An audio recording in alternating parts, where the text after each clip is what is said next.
What patterns can you see in the Philippines? When history repeats itself, it's often because we forget. Oft because we neglect our history through ignorance or through the incompetence of the educational system, or because the way history is being fed to us is skewed to bend one way or another. When I look back at our history, I see a certain pattern. I see a pattern of freedom and colonization, yet each time our freedom is tainted by division. But this raises the question: who are the oppressors in our country today? Wait. We're getting a bit ahead of ourselves. Let's look at the beginning. It all began when a piece of bamboo emerged from the primordial earth and was split apart by the beak of a powerful bird. And from that simple bamboo, a man and woman came forth and became the progenitors of the Filipino people. Allegedly, that's the most common origin myth in the Philippines, to some variation. My point is, our history started way before Magellan. But first, let's get one thing straight. Pre-colonization, there was no Philippines as we know it. We were a divided archipelago united only when the Spanish claimed us to be under one territory, their territory. We had a decentralized government system. In the lowlands, people lived in extended kinship groups called barangays, each led by a datu. And though not rigid, it appears to have consisted of three broad classes. The Lakan, or the ruling class, consisted of the Datu and their family, as well as some of other nobles. Maharlika were the people who served under them and owned vast amounts of property and land. The Alipins were the dependent class. In other words, they were the slaves. Usually the people who couldn't pay back their debts, or punished criminals, or illegitimate children. So even then, there already was a class structure. There was actually a lot of conflict in the Philippines, like inter-barangay disputes and tribal warfare, especially in Cordilleras. The literature of the time reflected our myths, our gods, our beliefs, our culture. An example of one of our animistic myths is the water that devoured people. It depicts a story about a water spirit filling up a body of water so much that it was enough to water an entire field underground. However, that water fed on people, and when the people were warned of it, the spirit became hungry and left the spot. And from then on, the spot where the spirit resided retained very little water. When the Spanish came, they came for three things: God, gold, and glory. So the first of their prerogatives was, of course, to spread Christianity, which was in conflict with our beliefs back then. So they destroyed our literature or forced us to learn theirs. One of the first literatures that the Spanish spread in the Philippines was the Doctrina Christiana, in other words, the Christian doctrine. It has 74 pages of text in Spanish and Tagalog, transliterated into Roman letters and original Banbayan script. It contains the Ten Commandments, Seven Sacraments, Articles of Faith, and the 14 Works of Charity. Later on, we got the great Filipino authors like Balagtas and Rizal. We carry strong Spanish influences, as seen in our language and clothing of the time. But another thing emerged: the distinct racial classes, with Spaniards at the top, mixed race individuals like mestizos, and then finally, native Filipinos or Indios at the bottom. The more Spanish you seemed, the higher your place was in society. The closer your ties were to Spain, the less Indio you were seen, the more civilized they thought you were. And that's where I feel many of our Sinocentric views about being Filipino began. An example of this is Maria Clara, the ideal Filipina: quiet, fair-skinned, sharp-nosed, the nation's treasure. She is found in Noli Me Tangere, a book by Jose Rizal.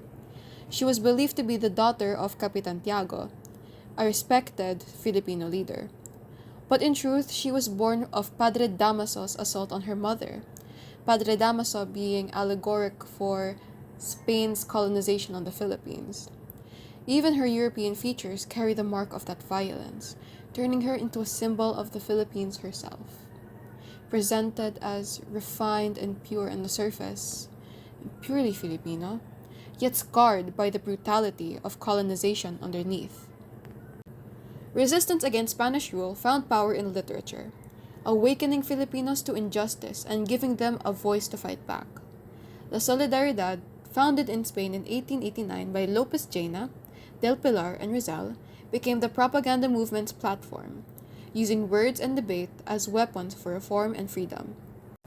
La Solidaridad was written by Filipinos far from home, yet every word reached back to their people.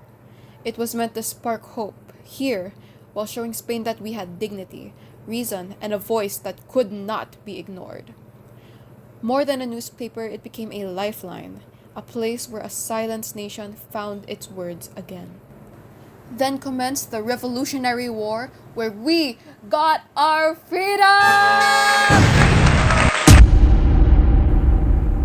The American period began in 1898 when Spain lost the Spanish-American War and sold the Philippines to the United States for $20 million under the Treaty of Paris. Filipinos had already declared independence, yet their freedom was handed over like property. The betrayal sparked the Philippine-American War, but we lost. Afterwards, Americans reshaped life, with English schools, new roads and bridges, and a political system with limited Filipino voice. Freedom was promised to us, but constantly delayed. It took 34 years after our first president before we had a second Filipino one, as Americans ruled through civil governors like Taft. Only in 1935 did the Philippine Commonwealth emerge, offering hope that independence was near. In this era came A Child of Sorrow, 1921 by Zoilo Galang, the first Philippine novel in English. It told the love story of Lucio and Rosa, torn by jealousy, class, and society's pressures. Beneath the romance lays the struggles of Filipinos themselves, trying to live, love, and find identity under American rule.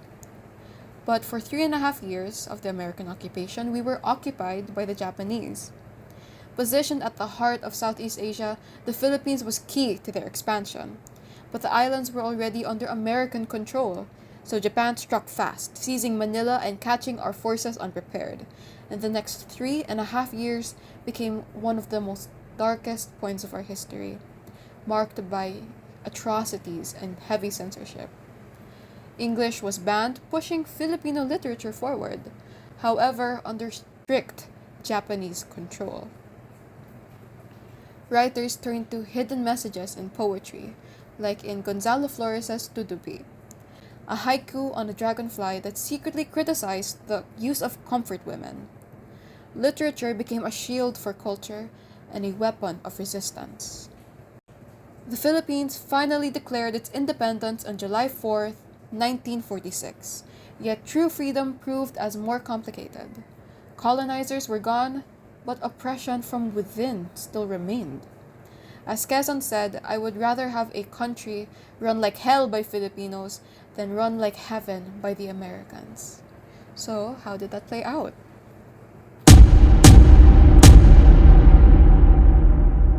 The of martial law is not a military takeover. I, as your duly elected President of the Republic, use this power which may be implemented by the military authorities, but still is. Martial law began in September 21, 1972, when Marcos used the excuse of fighting communism to stay in power. Critics were silenced, the press were muzzled, and thousands of people were jailed, tortured, or made to disappear, while corruption thrived. Grand projects tried to hide the truth of debt and poverty. It all ended in 1986, when Filipinos united in people power to bring back democracy. Writers pushed through their hidden words. Jose Pete Lacaba's Prometheus Unbound carried the acrostic Marcos Hitler Dictator Tuta, which exposed him and led to his arrest and torture in 1974. This time, the oppressor was not foreign, but Filipinos in power, turning the same tools of suppression against their own people. And finally, the new republic began in 1986 after the People Power Revolution toppled Marcos's dictatorship and brought back democracy. From Corazon Aquino to the leaders that followed, every administration faced its own battles: corruption, scandals, political unrest, and the constant challenge of building the economy while trying to protect democratic institutions. Each chapter of this period reminds us that democracy was never handed down freely. It was fought for in the streets, reclaimed for those who tried to take it, and shaped again and again by new generations who refused to let it die. So it brings us to today. Going back to the beginning, what patterns can you see in the Philippines? When history repeats itself, it's often because we forget.